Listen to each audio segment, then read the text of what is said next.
नमस्कार, जय राम, जय श्री राम, जय हो बागेश्वर धाम सरकार, जय हो हनुमान जी महाराज। मेरे प्यारे सभी दर्शकों, अगर आप भगवान पर विश्वास करते हैं तो यह वीडियो आपके लिए बहुत खास है। अगर आप भगवान के भक्त हैं तो यह आपके लिए बहुत खास है।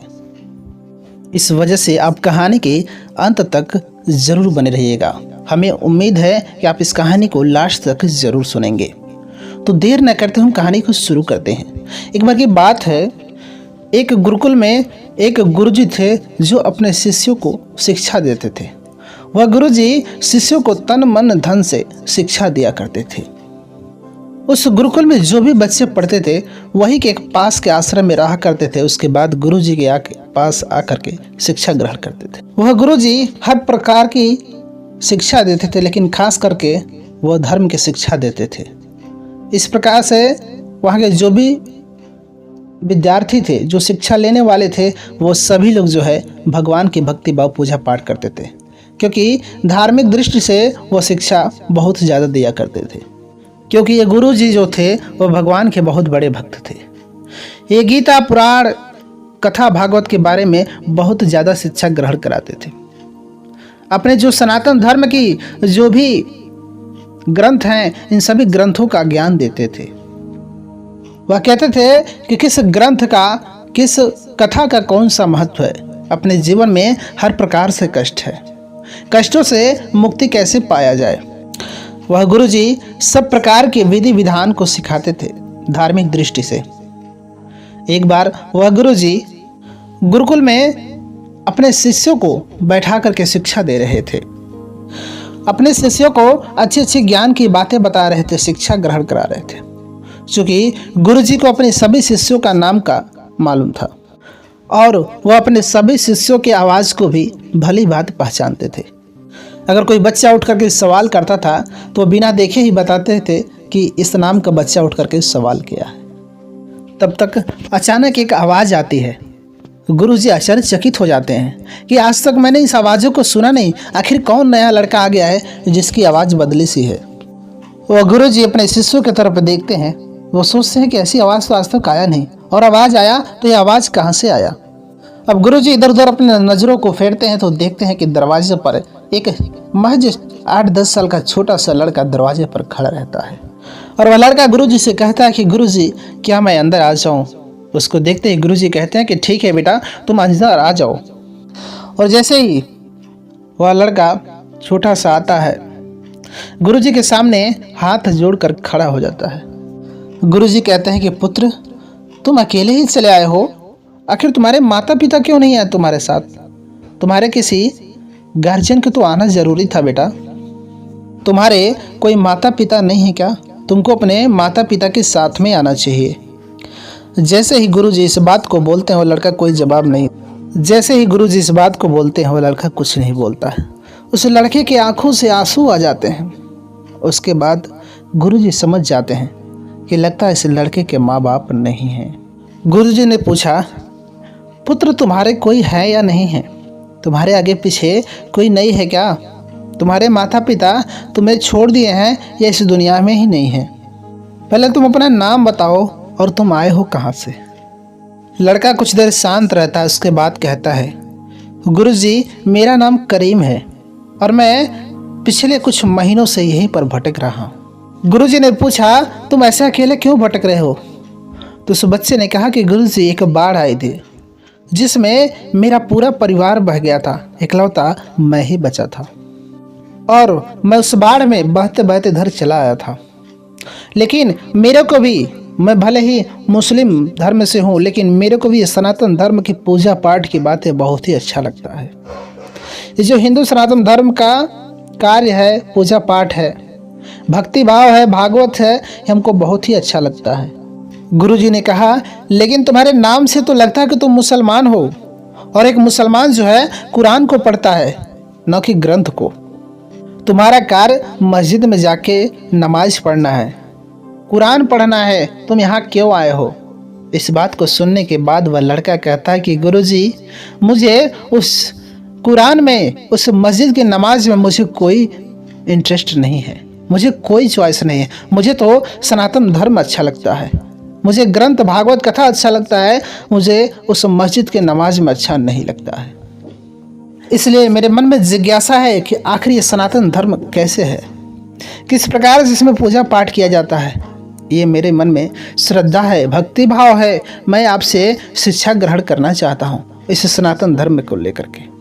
मेरे गांव में बहुत सारे लोग हैं, मैं उनसे इस सनातन धर्म पूजा पाठ के बारे में जानने के लिए कोशिश किया, लेकिन कभी भी मेरे माता पिता ने मेरे इस चॉइस को, सनातन धर्म को कभी साथ नहीं दिया।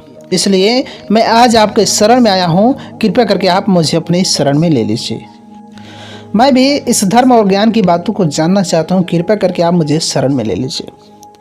उस गुरु जी ने ऐसी बातों को सुना कि एक मुस्लिम धर्म, मुस्लिम मजहब का लड़का जो सनातन धर्म को बहुत मानता है, यह लड़का कैसे हिंदू धर्म के जो ग्रंथ है, जो सनातन धर्म है, उनको अपनाने के लिए तैयार है।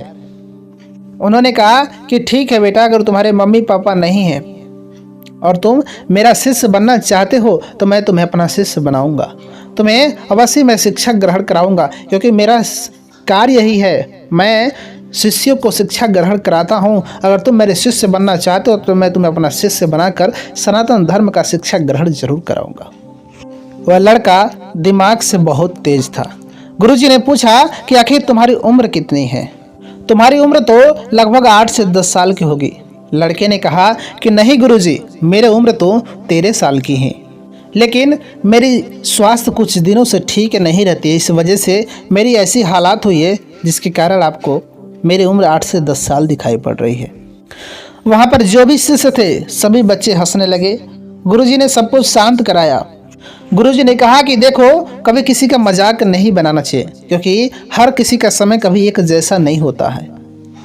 कभी किसी का समय अच्छा होता है तो कभी किसी का खराब होता है। इसलिए कभी भी किसी का समय का मजाक नहीं उड़ाना चाहिए, क्योंकि वो समय कभी तुम्हारे साथ भी आ सकती है। इसको अपने ग्रुप में शामिल कर लो तो वह लड़का तुम लोग की तरह ही शिक्षा ग्रहण करेगा। वह लड़का दिमाग का बहुत तेज था, शिक्षा ग्रहण करने में बहुत होनहार था। गुरुजी जो भी बातें बताते, जो भी शिक्षा देते, वो एक ही बार में सीख जाता था। गुरुजी जब भी कोई प्रश्न करते तो सबसे पहले वही खड़ा होकर के उत्तर देता था। गुरुजी चंभित हो जाते थे कि आखिर यह मुसलमान का लड़का हिंदू धर्म के बारे में इतना कुछ कैसे जानता है। लेकिन वह लड़का गुरुजी के शरण में आ गया था, इसलिए गुरुजी उस लड़के को अपना शिष्य मानते थे।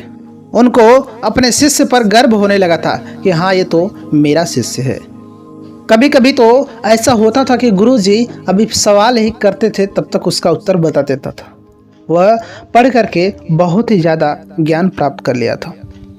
वह लड़का कभी कभी गुरुजी से ऐसे प्रश्न पूछ लेता था कि गुरुजी अचंभित होते थे कि इस उम्र में ऐसा प्रश्न संभव है। वह कभी कभी ऐसा गुरुजी से प्रश्न पूछ लेता था, लेकिन वह लड़का इतना तेज था कि जो भी धार्मिक किताबें होती थी उन सभी किताबों का ज्ञान प्राप्त कर लेता था। गुरुजी अब यह संकोच करने लगे थे कि इस लड़के का ज्ञान तो मेरे ज्ञान के बराबर हो गया है, इसे तो मेरे जितना ज्ञान की प्राप्ति हो चुकी है। अब तो यह गुरुकुल के जितने भी शिष्य हैं इन सबको यह शिक्षा ग्रहण करा सकता है, इसके पास इतना ज्ञान प्राप्त हो गया है। लेकिन उस लड़के के अंदर ऐसी कोई भावना नहीं थी, उसके अंदर थोड़ा भी घमंड नहीं था। वो अपने गुरु को गुरु ही मानता था, भले ही अपने गुरु के बराबर की शिक्षा प्राप्त कर लिया था, लेकिन वो अपने गुरु को गुरु ही मानता था। और एक दिन की बात है कि गुरुजी ने सोचा कि मैं इसका एक छोटा सा परीक्षण करूं कि इसका दिमाग वाकई में इतना तेज है। और गुरुजी ने जब परीक्षण किया तो वह परीक्षण में भी 1 नंबर पर आया, वो सबसे फर्स्ट पर आया। अब उस गुरुजी को उस शिष्य पर गर्व होने लगा। अब वह इस शिष्य के बहुत चाहने वाले हो गए, उनको बहुत गर्व होने लगा। अब उसको कहने लगे कि तुम मेरे ही स्वयं कक्ष में मेरे ही साथ रहोगे। उसको अपने साथ रहने के लिए कहने लगे। तुम इन सभी शिष्यों से अलग हो चुके हो, इसलिए तुम्हें अब अलग रहना है, मेरे साथ रहना है। अब रात्रि का समय था, सभी शिष्य सोए हुए थे और गुरुजी के बगल में यह लड़का भी सोया हुआ था, क्योंकि यह गुरुजी का बहुत चहेता हो गया था। एक दिन गुरुजी किसी के वहाँ शादी फंक्शन में गए थे। वहाँ बहुत ज़्यादा खाने पीने की वजह से उनकी तबीयत जो है खराब हो गई थी। उनका पेट गड़बड़ हो गया था, पेट में दर्द होना शुरू हो गया था। क्योंकि रात्रि का समय था, गुरुजी ने सोचा कि मैं किस शिष्य को जगाऊं। इतनी रात्रि में वो निद्रा ग्रहण कर रहे हैं, उनको कैसे मैं जगाऊं। लेकिन गुरुजी ने देखा कि जो करीम लड़का था वो अभी भी पढ़ रहा है। लेकिन गुरुजी ने सोचा कि नहीं नहीं, वो तो पढ़ रहा है, अभी मैं उसके पढ़ने में दखल अंदाजी नहीं कर सकता हूँ। लेकिन करीम जो था वो गुरुजी की बातों को समझ जाता है। उसने कहा कि गुरुजी बताइए ना, आपको क्या दिक्कत है, आप क्या सोच रहे हैं। गुरुजी ने कहा कि नहीं पुत्र, मुझे किसी प्रकार की परेशानी नहीं है, तुम अपना पढ़ाई करो, तुम अपने ज्ञान की प्राप्ति करो। गुरुजी सोचते थे कि इस अनाथ बेटे को मैं रात्रि में दवा लेने के लिए नहीं भेजूंगा, और गुरुजी का दवा लेना जरूरी था। वो लड़का समझ जाता कि गुरुजी कहना नहीं चाहते हैं, लेकिन इनकी तबीयत बिगड़ चुकी है और इन्हें दवाई लेना बहुत ज़रूरी है।